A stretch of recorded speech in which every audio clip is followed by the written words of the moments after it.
Direct from the Six, world-renowned, Canada's largest city, with Canada's biggest thinkers, visionaries, and hustlers.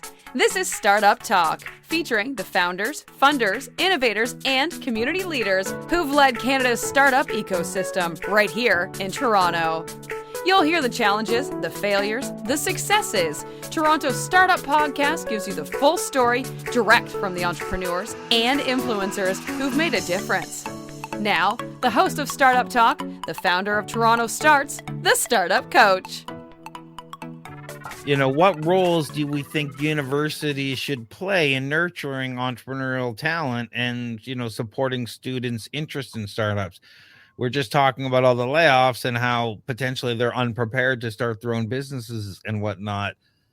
What role should our universities and then, maybe government organizations like Futurepreneur take it past that? But what role should university play in nurturing that talent and letting people know that startup is an option? I have so many opinions on this, so I'm going to shut up because I need you guys to talk first. Otherwise, I'm going to go. Just to qualify, I can't talk on behalf of Futurepreneur for this. This is sort of my, I just can't, or any organization I work with. But from my own point of view, right, as a University of Toronto student, as someone who has, children who are going into post-secondary studies,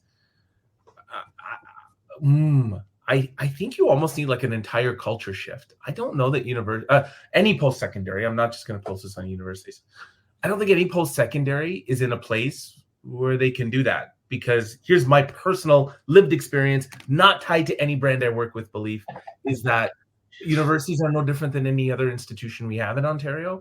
And it's very difficult to break out of institutional thinking to think entrepreneurially. So to answer your question, Craig, I think it's a culture shift before anything else. Before putting in the Entrepreneur Center, before getting funding, it really is a culture shift. You almost need like a subsidiary of the university that's entrepreneur school, and that's all it is. But that's just my personal opinion. It affects and reflects no one that I work with. Maybe my mom. she agrees. Will, do you want to jump in? Because I'm going to go off. Yeah, totally. I agree so much with what Bob said too, and I think that this stuff starts before university. Certainly, I have some friends who are doing some amazing things in Texas, doing entrepreneur things with kids, and I think all that shit is so cool, and starting people to really understand how this career path that is so viable, but as we said, culturally is not understood that it is viable, and is seen as either too risky or too selfish or whatever the sort of judgments people have, or like, okay, you're an entrepreneur, whatever, buddy. Does that mean like you just spend all your day at the pool? But what I do think is that the organizations, at least the ones that I know, like DMZ, the Queen's Entrepreneurship Competition, I just spoke with them last week. Like it's really incredible seeing these like 19-year-old kids and the ideas that they have.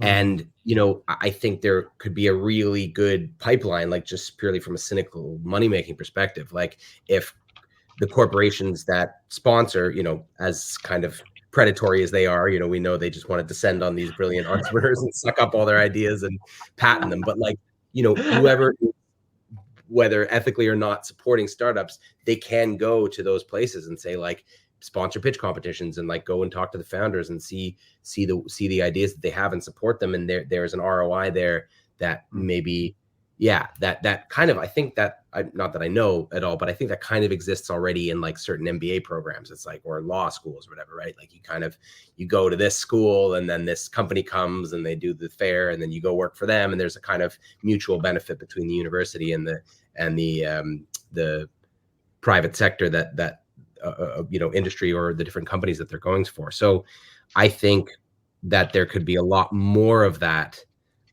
in Ontario. I think Queens is doing it really well. I think, TMU with DMZ is doing it really well, but yeah, more of that, please. It's changing. Is it changing fast enough? Like with things like Dr. Sean Wise being professor of entrepreneurship at Ryerson now, TMU. I forgot about. Sorry, my apologies. He's a brilliant culture shift person. Yes, absolutely. But I think it's not invasive enough. And he's doing that startup school thing that's free that people can go after, and they do record videos, and there's pizza and stuff. Yeah. It's very popular series, and I think they're still doing it. I haven't checked the 2024 dates. We usually promote each other because done some work with them in the past. And Enactus there, they're doing good things, but it doesn't.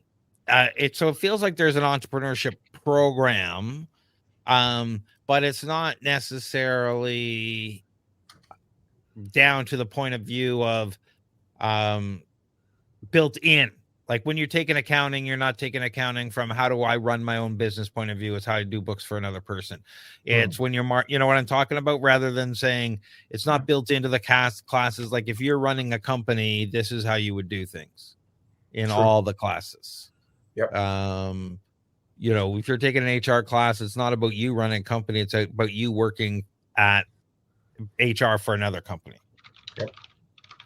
So nothing wrong with that. It's just that there's a mind shift that needs to happen around ownership of the idea and the whole process to say, okay, this is how it works in a big company, but you know, this is how you could do it on your own. And these are the things. So you start thinking about, I can do this. I remember one of our early meetups, or one of our early startup drink events. I was talking to a young lady, and her founder friend had brought her, and she just couldn't understand someone starting a business from nothing. Didn't understand, like, why would anybody do this?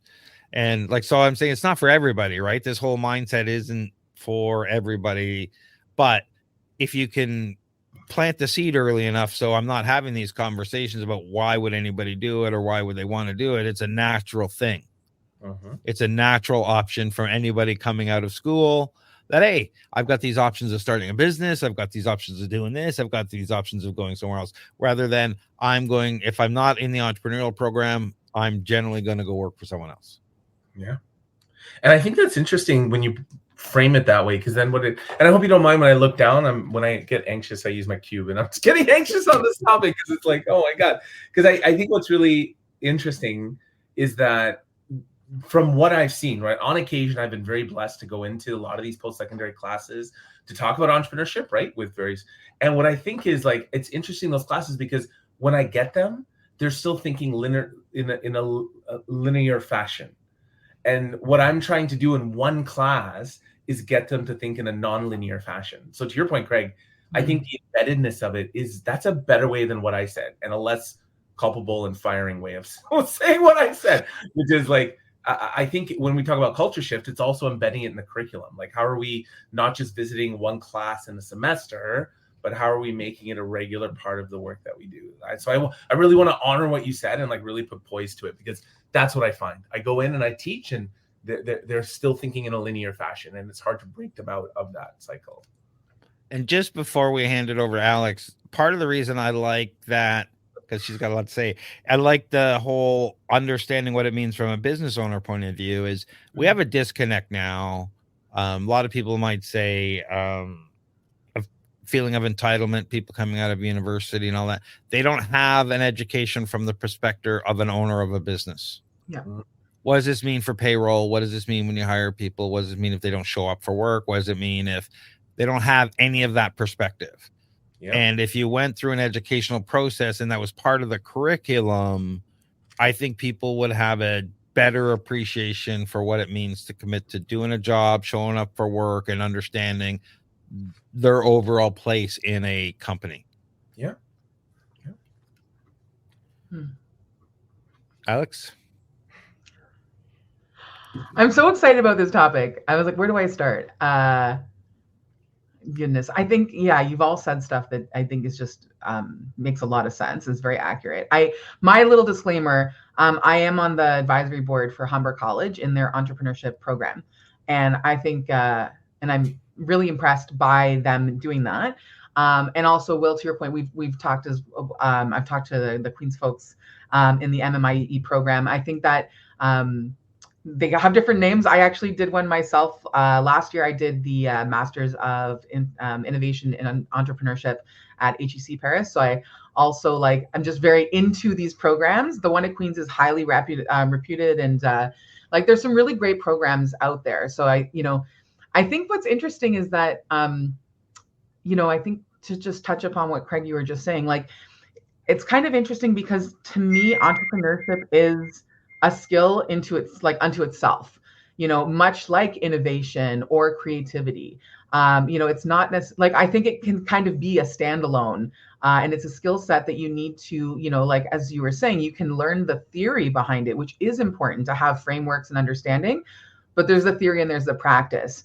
So I think that there's been good progress the last couple years in the theory part, where we do see educational institutions, either formal colleges and universities, or a lot of, the accelerators and incubators themselves now are becoming a good source of that. All the VCs who are offering some kind of collaboration with, groups like a Futurepreneur, for example, right? Or some kind of startup community that gives them a lot of foundational entrepreneurship and startup knowledge and education. So I'm happy about that, because I think there's so much more. 5 years ago, there was nothing. 10 years ago, there was nothing really. And there's now a ton. But I think the gap is kind of what Craig was talking about in terms of the opportunities to practice. So we've hosted a few student groups from the entrepreneurship programs. I've had a lot of students come in either as interns, or we've done similarly, I think, to Bob, what you were talking about. We actually consulted. We did a pilot last summer. We had 5 of our consultants go to one of the entrepreneurship programs and do live sessions with them, with the students. I got to go in and we did some kind of team building. It was a lot of fun. So that was really great. But I think, to go back to Craig, what you were kind of saying, I don't want to be a downer about it, because I do see good progress. I think 10 years ago, people didn't consider entrepreneurship even as a career path, right? You're doctor, dentist, lawyer, whatever it was, this was nowhere even on the horizon. So I think the fact that people are even thinking about it and interested is progress. But, even with the programs, like you mentioned, I think Enactus is a great one. The Knowledge Society is pumping out all these brilliant kids who are 10 years old and going to take over the world because they're so smart. There are a million programs that are really great now to help us unearth these fabulous, mostly youth, but it can be any kind of student group. But the challenge is that they, as you said, they don't really have any learned experience or any context, any practice. And so that's kind of I think that's where the onus becomes on us. And I don't know who the us is. So I'm kind of looking at Bob and looking at Craig, and Will, you do it too with your coaching, right? We all, in some part of this startup ecosystem, we all are interested in coaching and growing startups. And I think that that's something really valuable that we can all do individually and through our organizations, because I don't think that academic institutions can do that on their own. As brilliant and bright as they are, they're not, right? The profs are busy proffing. So they don't have time to be out in the field living the day-to-day to gain that experience. So I kind of see the opportunity as being complementary, I guess, between them, So and I think that's what's kind of neat and cool, is that there are a lot of opportunities now, at least in Canada. I don't know so much about the global community, but in Canada, there are a lot of programs like government grants and opportunities that are really meant to help education institutions, public institutions, and then to partner up with some private partners to co-deliver some services. So I think that I'm hoping that we'll see even more of that kind of funding and progress, an opportunity, so that then we can partner up and pair it, because I don't think that the schools can do it on their own. They also are tapped for resources. They don't have the time or the money, right? Colleges and universities are basically nonprofits, and none of them are running surpluses, or if they are, I would like to know their secrets. So, there's I think good opportunity there, but a lot of work to be done. Fabulous. On that note, I have to tap out and go be. Oh my gosh, we're over time. Yeah, so why don't we wrap it up and not go to the fourth thing and say, Will, what are you working on? What do you got going on? What are you promoting? I'm really excited. 2 things. One is, speaking of DMZ, I'm doing their masterclass tomorrow night. So that's at the Sandbox downtown. They do these amazing free networking / 2-hour workshops. I'm doing one called Develop a Powerful Pitch tomorrow night. If anybody's interested, totally free. The other thing, which I'm really excited about, I just finalized this with 111. I'm going to be doing my Powerful Pitch workshop with them every month, I think. Hopefully, we're going to do a couple pilot ones to see how it works. But the inaugural one will be February 22nd at 111. So if you follow me on LinkedIn, that's the best way to get in touch with me, and I can send you the information. Still being worked out, but that's going to be the new iteration of my work. You can find me at Out Loud Now or Will Greenblatt on LinkedIn. That's where I'll be posting about it. Congrats, Will. That's very cool. Yeah, I'm really excited about it. Yeah, I'm gonna come check some out for sure. And that sounds, please do. Yeah, let me know. And Alex? I'm unprepared, so I did not think of anything. I guess what I'd like to promote is, drum roll, what we are very excited to be co-hosting with you guys, which is our co-founder match event happening on the lovely Valentine's Day. So I'm really looking forward to spending my Valentine's with all of you as my dates. And I think that's the one I'm most excited about, mentoringmagic.ca. Like, that's coming up. And Craig knows that we are also working on some exciting stuff in the, speaking of education, we're working on some stuff in the consulting and entrepreneurship education space, but too soon for me to say much more beyond that. Hopefully one of my lovely advisors and coaches here, Mr. Craig, if I can point in the right direction, oh, there's the auto camera, will be helping me work through some of the complexities of that. So hopefully by the next session, I'll be able to announce something really exciting from us there as well. Fingers crossed. And Bob? I am not working on anything, but I would like to share what my friends at Futurepreneur are working on, because again, I'm not representative of any brand or anything here. So I know Futurepreneur is working on this upcoming series of workshops called Owners Wanted. And the idea is to really help people understand how to buy their first business. Now, granted, we see that a lot in the tech space, but we're seeing that now fall towards the average mom and pop shop on that main street. And they're thinking, how do I buy instead of starting up, how do I buy a business? How do I buy an existing business? What's the difference between buying and franchising? So I think if anyone is interested, I don't know what the link is, so you're welcome to email me directly, bminhas@gmail.com, and I will connect you with the Futurepreneur team who is doing that. But they're free. I think there's one happening this Thursday where some friends from Deloitte will be there to talk about, how to look at buying a business. And then we're going to do another virtual one next month. And then And then in March, they're going to do a live one in Niagara Falls. So if anyone says, I kind of want to know more about buying a business, I will happily connect you with our friends at Futurepreneur. And I will, though, be joining your event in place of Alex, since she has other commitments on Thursday. So I'll be there. And and don't forget about our Valentine's Day event. Find love in a founder. I think that's what I'm calling it. So that sounds great. Yeah, definitely. We've got a lot of stuff going on. Go to startupdrinks.com for our monthly networking investor drink event with Open Bar, Open Pitch. On Fridays, we record at 8 a.m. We record the Future Tech podcast on our YouTube channel, or you can just, subscribe to the Future Tech podcast.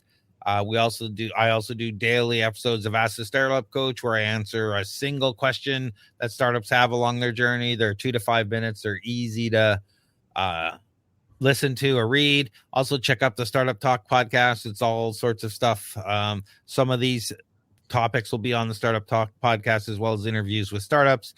We talked about mentoringmagic.ca. That's a series of events we're doing with Consulta and Futurepreneur around mentoring. And the next one is February 14th, where we're doing a co-founder matchup. We've got some interesting stuff happening at that event.